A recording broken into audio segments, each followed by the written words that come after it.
Jump down and start talking about the Detroit Lions, who made a couple hires this year. What's up? Or this week, I should say. Yeah, probably this year too. They have a new man running their defense. Head coach Matt Patricia has hired Philadelphia Eagles defensive backs coach Corey Undlin to replace Paul Pasqualoni as Detroit's new defensive coordinator. Since 2004, when Undlin was a defensive coaching assistant in New England, and Patricia was an offensive assistant, they basically become really good friends, is what Patricia's telling us. He also made some comments before the Lions played the Eagles earlier this year, basically saying they've had a couple moving parts back there. Defensive back, I believe he's talking about there. And I think those guys are just trying to understand the techniques that they're coaching. Corey Undlin, who actually coaches the secondary, is a good friend of mine, and I know he's got those guys working really hard. Some little information here. The Eagles, they won the NFC East this season and lost in the wild card round of the playoffs. They finished 19th in the NFL against the pass, despite a plethora of injuries in their secondary. The Eagles have finished in the top 10 in the NFL in interceptions in 3 years of Undlin's 5 seasons as their defensive backs coach. Basically, I've heard and read that although he basically was a fan's whipping boy, a lot of the fans didn't like him and wanted to blame him. Inside the Eagles organization, he was kind of the next guy in line if Jim Schwartz ended up getting a new head coaching job or moved on, to be the new defensive coordinator for the Eagles as a whole. So, I don't know. Fans were against him. The organization liked him. The players seemed to truly like him. So, yeah, that was all I had right there with him. So, organization likes him, fans hate him. Yes. Do you want us to talk about this? Yeah, let's talk about He's going to fit in great transition. That was I should remember how I did that transition because that was absolutely perfect. Yeah, flawless. I'm going to do that every time from now on. Copy, just paste. stumble over my Maybe words write and more then notes just, next time. I'm done. So, all right. So, Ryan, I'm curious to hear your thoughts with him. I just like the connection with Patricia. I like that he is getting his guy, the one that he wants, and really there's no scapegoat anymore that he can fall back on. If this doesn't work out, if Undlin isn't the real deal and nothing really improves, then this is Patricia's inability to find the person that right for the job, because this is his guy. He went after him. I read an article that said that Undlin has actually turned down defensive coordinator jobs in the past because he's looking for the right fit, the right one. And so it's kind of cool that this is a guy that's been around for a while and knows quite a bit, has a lot of experience, and might just find his breakout job here.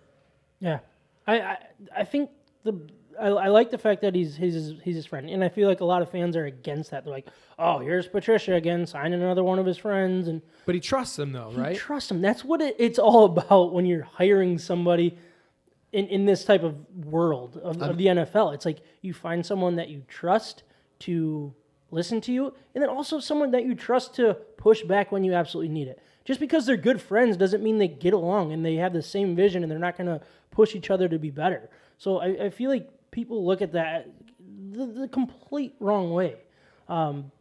If you're there with a friend, someone that you trust to make you better, that's what you want. Yeah, that's when you can have an argument with somebody. It's not going to affect your relationship together. It's professional. Yeah, it's for a reason. And it's also, that he's not going to go talk behind your back. Because I feel like in a lot of the, in the football world, like if you have someone that, the linebackers hate the head coach, or that you have a defensive coordinator that's talking crap behind the head coach's, back, that's never a good thing. Well, it's the head coach's scheme. I got to go with it. That's not good for a locker room. Yeah, I also like that he's a defensive backs coach, or he's coming from that job. Okay. And I think he's kind of bounced around and he's done a lot of things. But latest as a defensive backs coach, that's a place where we really desperately needed some help this year. And then going into this draft, which we'll get into in a little bit, but I hope that they address defense first. Mm-hmm. And so I'm also glad that now Patricia has that person he trusts to bounce ideas off of, and they can get the right person in the draft, get the right maybe 2 or 3 picks in the draft to restock this defense and address all the issues that we actually need. Yeah, you hear a lot of fans and sports talk radio. They're like, "Well, defensive backs weren't that bad. The issue's the pass rush." Well, what this guy will be able to do, I mean, the Eagles run a very aggressive defense with a lot of blitzing, a lot of movement at the front. It's like that's like what works up front. He knows helps his corners, his defensive backs. If he can bring that type of creativity to the Lions, it'll only help as a whole. Is kind of the way I look at it. But yeah, I don't know. Yeah, I think I like the struggling. hire. I like the hire. Yeah, I do too. And I don't know. I like the fact that they're buddies. I like the fact that he went out, and it was a long time ago that they were together. So it's not like they were buddies just a few years ago. And I'm going to take care of you. You'll take care of me. It almost feels like this is who he wanted for a while, and it was just trying to find the right time to go out and get him. And I think, I mean, honestly, I don't really think I would be opposed to any hire, because until somebody's in that position, you can get on somebody all you want about not having a good defensive back when you're a defensive back coach. Mm-hmm. But I say this all the time, but there's way more that goes into football than just like your group is struggling, therefore you're not doing your job as a coach. Mm-hmm. There's way more to it than that. Way more. Yeah, so your defensive backs like the Lions, maybe they weren't as bad as what they played because of the defensive line. Like there's that balance just has to be there. So they'll feed off each other. So I don't think you can really measure a person, a defensive coordinator, until they're in that position. So I'm a wait and see kind of guy. If you hire somebody, then I'll trust the head coach until I see the proof. A reason not to. Yeah. Yeah, I'm right there with you. Micah, you said you had a little bit on him. You guys did a good job of covering everything. You just, you do your thing, guys. Good job. No, so that was the new defensive coordinator. I'm in wait and see mode as well. I mean, I can't tell you he's going to be a great defensive coordinator. I can't tell you he's going to be bad. It's just going to be a wait and see. And that alone is why the friend thing doesn't matter. Exactly. Yep. If it works, people are going to say, "Oh, the friend thing's great." Yeah. If it doesn't work, I shouldn't have hired his friend. Yeah. It really doesn't. Let's see how it works. Yeah. The reasoning for people to be mad about this hire is absolutely stupid. Because he's his friend seems to be the biggest negative about this hire, and that's the dumbest thing I've ever heard. Yeah, that's just a Lions sports talk attitude. Yeah. So after all that talk, I mean, what do you expect? I mean, what's the expectation for him then? Wait and see. It's a wait and see, because I don't know what they're going to go out and do yet either, because they obviously have to address the defense one way or the other, whether it's high end through the draft, depth through the draft, or go out and spend a crap ton of money to fill these needs. I mean, if it's what he has last year, it's not going to go well in a lot of ways, unless, because you're losing a lot as well. So you can't really count on the defensive line to be healthy. You're going to lose these, A'Shawn Robinson could be gone, Mike Daniels could be gone. It's just a massive wait and see. I don't know what kind of talent he's going to have. Could retire. Yeah, I don't know what kind of scheme they're going to be running, because I don't know who the personnel is going to be. So it's just a massive wait and see at this point. And I read something today from, I believe, the Detroit Free Press that at this point, Patricia is going to continue play calling. Yeah, I think that's very interesting as well. So that was interesting, and I wanted to bring that up moving forward. What the roles are going to be. I mean, what the expectations are going to be. And obviously this is obviously a wait and see, but it's just interesting to what they're trying to do with their new DC. Yeah, so the new DC, Corey Unlin, has not done any play calling in his career. So that's what it sounds like, is like Patricia's going to 1 year take over. He did do play calling 1 year from 2000 to 2001 at Cal Lutheran. Okay. Yep. So he hasn't done it in a high level of college or pros. So he's done something. That's what they're going to hold on to, and I'm okay with that. Like, I'm okay with Patricia making the play calls, because I think once he took over from Pascal, and I know there's no guarantee of when it started happening, but the defense did look a little better, and the scheme seemed to work a little better once the right play calls were being made, which I think was more like 14 to 17, week 14 to 17. Also, when Jared Davis was hurt. That's a great point. So well, he played still, but no, he didn't. Well, He was hurt. one last thing I wanted to bring up, though, was he seemed to be coaching a lot of different positions his whole coaching career. Linebackers coach, defensive backs coach, assistant special teams coach, everything under the sun. I think a lot of people would look at that as a disadvantage. Like, he's not really like a specialty defensive coordinator. He's not just a defensive line coach. Well, isn't that almost a good thing? Like, he's a well-rounded coach. Like you look at high school athletes playing 2, 3, 4 different sports throughout the years going into their collegiate careers. Yeah, I look at it and as how helpful that is. I look at it as a massive positive because not only is he coaching several different, spots on the field, but he's also learning under, a lot of different a coaches. lot of different coaches. Yeah. Like, he's been an assistant. He's like helped out at those positions from somebody else that's been there and done that. He sounds like he's just absorbing, and from what I hear, he's just a good teacher, is what a lot of these guys are coming out and saying. I thought I wrote down the quote from a former player, but I guess I forgot to, so I don't know why I brought that up to everybody. But A little behind baseball. I struggled today. So another Inside hire. baseball. Yeah, should also mention the hire of Braden Combs as the new special teams coordinator. A lot of people are considering him a true and up-and-coming coach who is only 33 years old. Combs is the son of Tennessee Titans secondary coach Kerry Combs, a longtime college assistant at Cincinnati and Ohio State. Has never had a position room to himself, so it'll be interesting to see how he does. But Dues. how he does, he's going to do. He's going to do. He I like it. He I spent like the it. Get last some young season. energy. Yeah, he spent the last season with the Cincinnati Bengals, including the last 7 as assistant special teams coach, and often wore multiple hats during his time at Cincinnati. I think that's perfect. That's exactly what this team needs because I feel like you have older guys right now. Like Patricia, obviously, is never a ball player. I don't know much about Bevel's history, but they're all kind of getting up there. The energy will be good.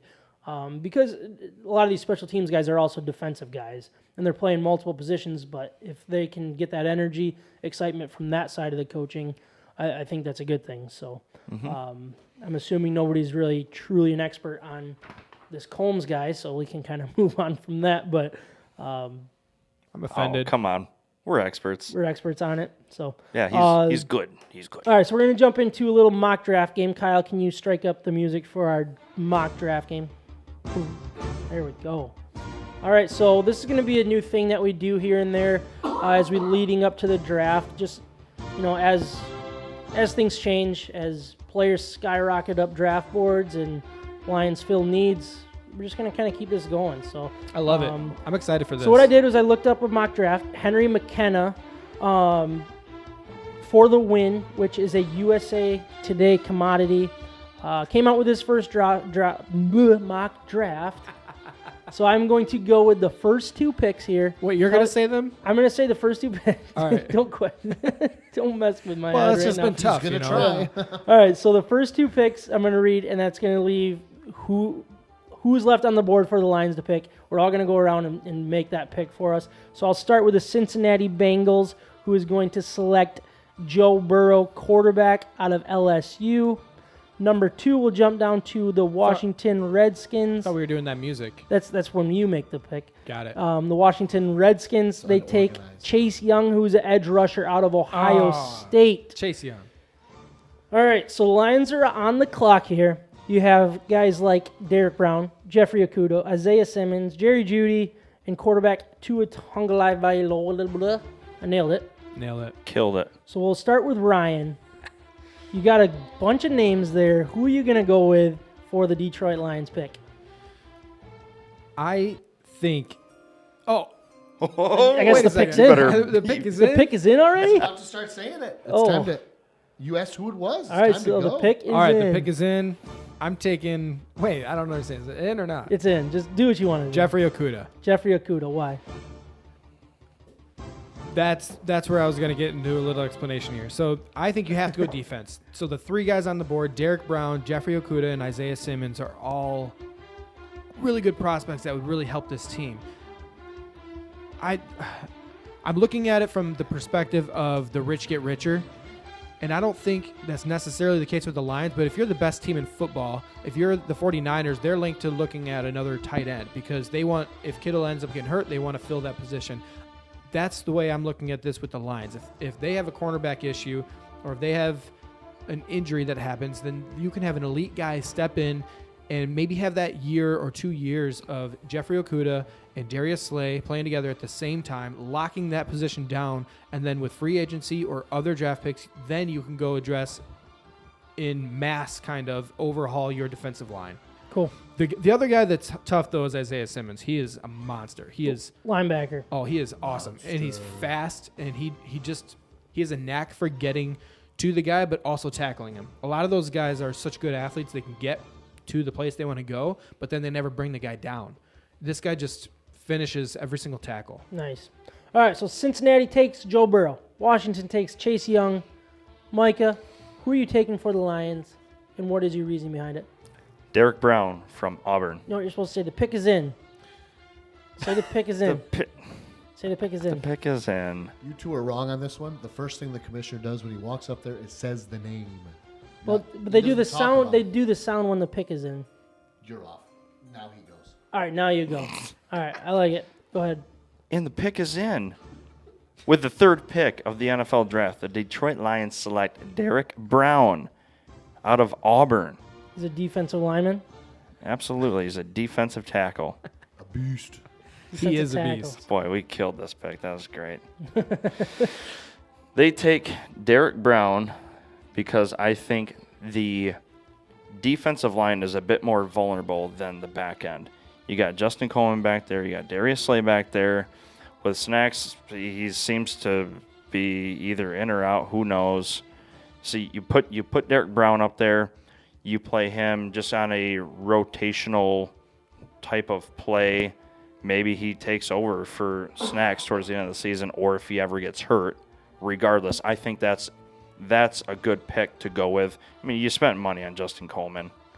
I mean, what you extended him for what? 4 years, I want to say maybe. He's the highest paid nickel I corner mean, in the league. So. I just think it would be. But I think that. Sorry, I don't want to argue with you. Go ahead. That's fine. I No, mean, I just think that you could be placing that draft pick with Derek Brown over Okudah for better reasons. All right, Kyle, it's your turn now, and you can do it however you want to do it. So, the pick is in. The pick is in. The pick is in. But it's less exciting because I also went with Derek Brown. Okay. But for a different reason. All right. It's been said on this exact podcast at least like 5 times that the Lions are one piece away and that piece is a defensive lineman. And I don't know what one piece away means, but I can't wait for them to take him and then they still suck next year because they're a lot further away than one piece. All right. We're not arguing on this one. I feel like that's directed at me, though. That's right to both of you. You have both both said And it. to be fair, that's the reason I'm not taking a defensive lineman here. Because We're too far away. because he's not the right person. He's not the pass rusher that they need. Yeah, Like, Chase he's Young an would be the interior no-brainer. lineman. Yeah, but we don't need an interior lineman to get after the quarterback and cause ruckus back there. We need somebody to go around the edge and be the third down pass rusher that puts the pressure on the quarterback. That then the cornerbacks can then jump those routes and cause disruptions, and safeties can jump a route early. That causes so much, I don't know, support for your defense if you can get to the quarterback. Yeah. But I don't think an interior lineman is That the guy. answer at this high in the draft. All right.